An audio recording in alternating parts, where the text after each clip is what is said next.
Salam Bapak Ibu Saudara yang dikasihi Tuhan, salam sejahtera buat kita sekalian. Kembali bersama dengan saya Pendeta Nathan Wahyudianto, ingin bersama dengan Bapak Ibu Saudara mengajak untuk merenungkan firman Tuhan pada kesempatan yang baik ini, di mana Tuhan telah memberkati kita sampai pada hari ini.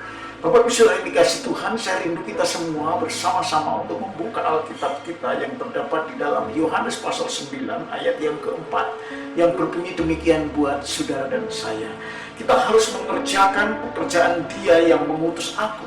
Selama masih siang akan datang malam, di mana tidak ada seorang pun yang dapat bekerja.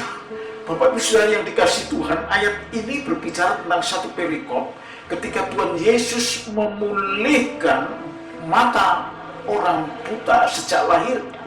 Dan ini merupakan satu pekerjaan mukjizat yang dahsyat yang dicatat oleh Yohanes. Saudara-saudara yang dikasihi Tuhan, bagaimana seorang yang lahir buta tetapi Tuhan pulihkan dengan tujuan untuk menyatakan kemuliaan Allah. Tetapi Bapak Ibu Saudara, kali ini kita akan fokus dari ayat yang baru saja kita sama-sama baca, untuk kita renungkan apa maksud daripada Tuhan ketika mengatakan kita harus mengerjakan pekerjaan Dia, yaitu Bapa yang mengutus aku, yaitu Yesus, selama masih siang dan akan datang malam, di mana tidak ada seorang pun yang dapat bekerja. Bapak Ibu Saudara dikasihi Tuhan, ayat ini dimulai dengan kata ganti kita. Artinya apa? Bahwa Tuhan Yesus mengajak saudara dan saya bekerja, melakukan pekerjaan Bapa yang mengutus kita.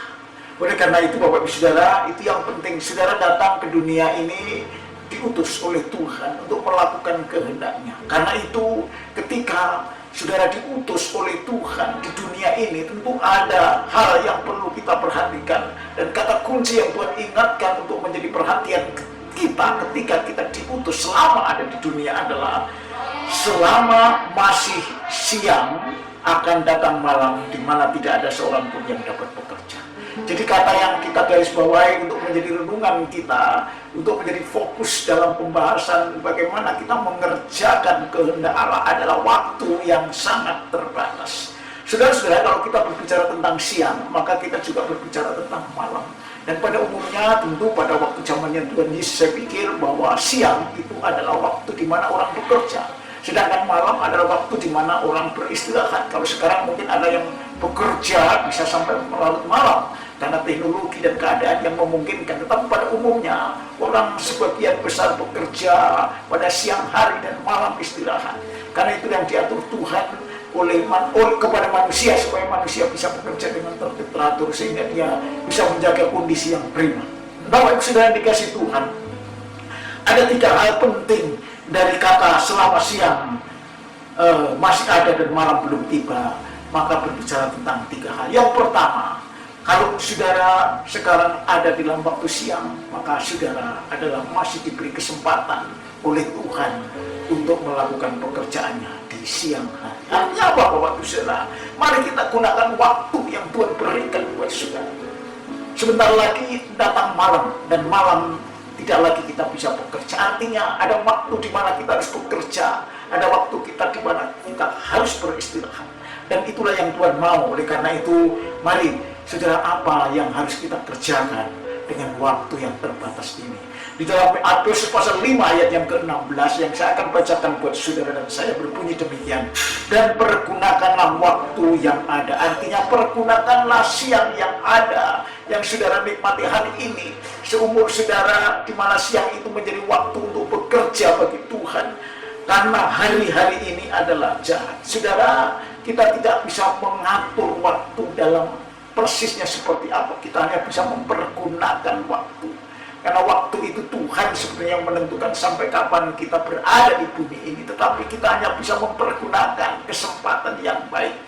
Umur saudara dan saya berapa? Perkiranya 70, 80, bahkan 90 tahun. Tetapi yang Tuhan ingatkan supaya pergunakan waktu siang hari di mana orang pada umumnya bekerja. Bekerja untuk apa? Untuk Tuhan, untuk melayani sesama, supaya ketika waktunya nanti sudah tidak ada lagi, artinya malam dalam kekekalan kita tidak lagi ada di dunia ini. Tentu itu yang dikatakan malam menjadi tempat di mana waktu istirahat saudara tidak bekerja. Karena itu pergunakanlah waktu yang ada.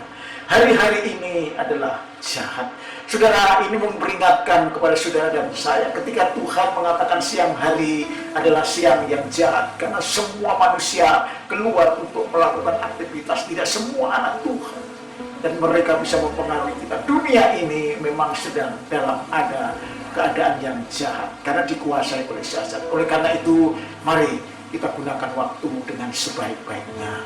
Selama masih siang, mari kita pergunakan waktu untuk melayani Tuhan, untuk bekerja bagi sesama, untuk memuliakan Tuhan. Apapun yang saudara lakukan, lakukan untuk Tuhan. Waktu saudara dan saya terbatas. Sebentar lagi malam, saudara tidak bisa lagi melakukan tugas. Bahkan itulah yang Tuhan pesankan yang pertama buat saudara, ketika selama siang masih ada, mari kita lakukan pekerjaan untuk kemuliaan nama Tuhan, untuk menjadi berkat bagi banyak orang. Apapun yang saudara lakukan, dimanapun saudara berada, di rumah tangga, di lingkungan saudara yang paling dekat, di gereja, di tempat usaha bisnis saudara, pekerjaan, di lembaga saudara, lakukanlah itu selama saudara masih diberi kesempatan. Jangan gunakan waktu hanya untuk kesenangan diri, hanya untuk kesenangan yang sementara, karena waktu ini adalah sangat berharga dan terbatas, karena tiba saatnya saudara tidak punya waktu untuk lagi memperbaiki kesalahan. Karena itu gunakan waktu dengan arif dan bijak. Orang yang bijak bisa mengatur waktu dengan baik sehingga menjadi optimal, dan semua yang dilakukan sebagai pekerjaannya adalah sebagai waktu yang sungguh berkenan kepada Tuhan. Itu yang pertama, Bapak Ibu Saudara. Oleh karena itu, mari kita pergunakan waktu dengan baik. Karena apa? Tuhan sudah menetapkan kita untuk melakukan pekerjaan yang baik. Efesus 2 ayat 10, karena kita itu buatan Allah, diciptakan di dalam Kristus Yesus untuk melakukan pekerjaan yang baik, dipersiapkan Allah. Sebelumnya ia mau supaya kita hidup di dalamnya. Jadi Bapak Ibu Saudara, memang Tuhan menciptakan saudara kembali dalam Kristus Yesus setelah saudara jatuh dalam dosa, ditebus dan diberi manusia yang baru untuk melakukan pekerjaan yang baik. Jadi waktu yang singkat ini gunakan untuk melakukan pekerjaan yang baik, pekerjaan yang diperkenan oleh Allah, yaitu Bapa di surga. Seperti Yesus melakukannya, bahwa ini anakku yang kukasihi, kepadanya lah aku berkenan. Demikian juga buat saudara, mari kita lakukan pekerjaan yang baik untuk kemuliaan nama Allah. Itu yang pertama. Yang kedua, kalau kita berbicara tentang waktu, maka kita harus waspada. Kita harus berjaga-jaga, karena waktu yang sempit itulah waktu di mana kita juga melakukan segala sesuatu untuk Tuhan yang baik. Tapi kita juga tidak boleh tersandung oleh sesuatu yang membahayakan, sehingga hidup saudara dan saya menjadi tersendat atau terkendala atau tersandung, sehingga saudara terbawa oleh sesuatu yang tidak penting karena saudara tidak berjaga-jaga. Saudara-saudara, iblis itu seperti singa yang mengaum-ngaum mencari siapa yang dapat diluluhnya. Dia selalu mencari kesempatan yang baik bagi anak-anak Tuhan untuk dapat digoda supaya jatuh. Karena itu ketika hari masih siang, saudara tetap harus waspada. Jangan asik dengan bekerja yang seolah-olah saudara sudah melakukan semua yang baik, tapi saudara tidak berjaga-jaga. Sebab di dalam pekerjaan itu kadang-kadang juga mengandung unsur-unsur yang sangat menjebak, seolah-olah untuk Tuhan, tapi sebetulnya ada satu masukan-masukan, ada penyelundupan dari keinginan-keinginan dosa melalui pikiran iblis yang masuk dalam diri manusia. Maka waspadalah, berjaga-jagalah, jangan saudara terjebak dengan apa yang saudara lakukan yang sesungguhnya ada kepentingan pribadi, ada kepentingan manusia yang tidak sesungguhnya berkenan kepada Tuhan. Karena itu Bapak Ibu Saudara, mari saudara waktu itu untuk berjaga-jaga, jangan sampai larut dengan berkat. Matius 25 ayat 1-13 nanti Bapak Ibu Saudara bisa baca di sana, bahwa kita harus menjadi bijak supaya saudara tidak terbawa oleh berkatnya, tapi saudara tetap fokus untuk Tuhan, karena hidup saudara sudah ditebus dan sudah dimiliki oleh Tuhan. Karena itu jangan sampai saudara terjebak sampai akhirnya pintu tertutup dan saudara tidak bisa lagi masuk di dalam kehidupan pesta yang diundang oleh Allah, yaitu di mana gadis-gadis yang bodoh itu tidak bisa masuk dalam perhelatan pernikahan itu. Saudara, mari saudara berjaga-jaga waktu siang yang terbatas ini. Tidak hanya kita melakukan asik dengan pekerjaan yang saudara senangi untuk Tuhan, tapi saudara dan saya diajak untuk berjaga-jaga, siap sedialah di dalam segala hal, khususnya di mana saudara masih diberi kesempatan supaya saudara tidak tersandung oleh dosa, cobaan, godaan, dan keinginan mata, keinginan daging, gangguan hidup yang ada di dalam diri saudara yang bisa muncul sewaktu-waktu karena pekerjaan-pekerjaan duniawi yang selalu ada kaitannya dengan keinginan duniawi yang saudara mungkin butuhkan tetapi bisa menjerat saudara dan saya. Itu yang kedua. Bapak Ibu Saudara, yang ketiga, kalau kita berbicara tentang waktu, artinya yang terbatas siang hari, satu saat kita tidak dapat lagi mengulangi pekerjaan dan kita akan menyesal. Maka yang ketiga, kita harus memprioritaskan perkara-perkara yang kekal daripada perkara-perkara duniawi ini. Saudara-saudara, mari saya akan bacakan dalam Kolose pasal 3 ayat 1, 2, dan 3 yang berbunyi demikian. Karena itu kalau saudara dan saya dibangkitkan bersama dengan Kristus, carilah perkara-perkara yang di atas, perkara ilahi, perkara yang kekal. Itu yang saudara dan saya harus lebih utamakan, di mana Kristus ada duduk di sebelah kanan Allah. Pikirkanlah perkara yang di atas, bukan yang di bumi. Artinya perkara-perkara yang mendatangkan nilai kekal dalam kehidupan kita selama di bumi. Saudara mungkin tidak bisa mengerti seperti apa nilai yang kekal, tapi paling tidak saudara bisa mengerti bahwa saudara akan mengalami hidup kekal.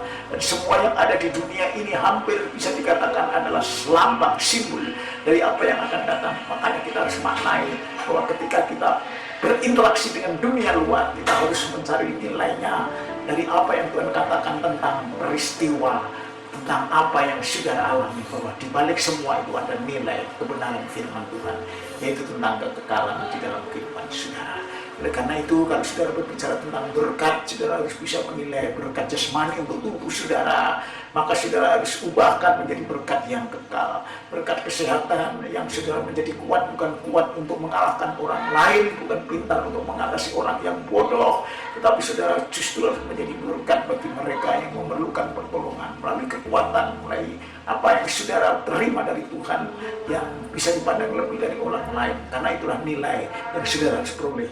Jadi saudara dan saya harus memprioritaskan perkara-perkara yang kekal, perkara-perkara yang utama yang akan membawa kita kepada kehidupan kekal, bukan kebinasaan. Saudara-saudara, prinsip hidup orang percaya seperti apa yang Paulus katakan kepada Timotius, dikatakan demikian. Asal ada makanan dan pakaian, cukuplah. Ini berarti Tuhan mengajar kita supaya cukuplah untuk hidup dengan apa yang kita perlukan di bumi. Kita tidak perlu mencari apa yang akhirnya justru membawa susah sendiri. Kita beringin keinginan menjadi orang yang hebat di dunia, yang tujuannya adalah untuk membanggakan diri, untuk mencari kehormatan dunia. Itu adalah perkara-perkara yang sesungguhnya hal itu adalah netral, pikiran kita yang menjadi terusik karena kuasa keinginan dosa menguasai hidup kita.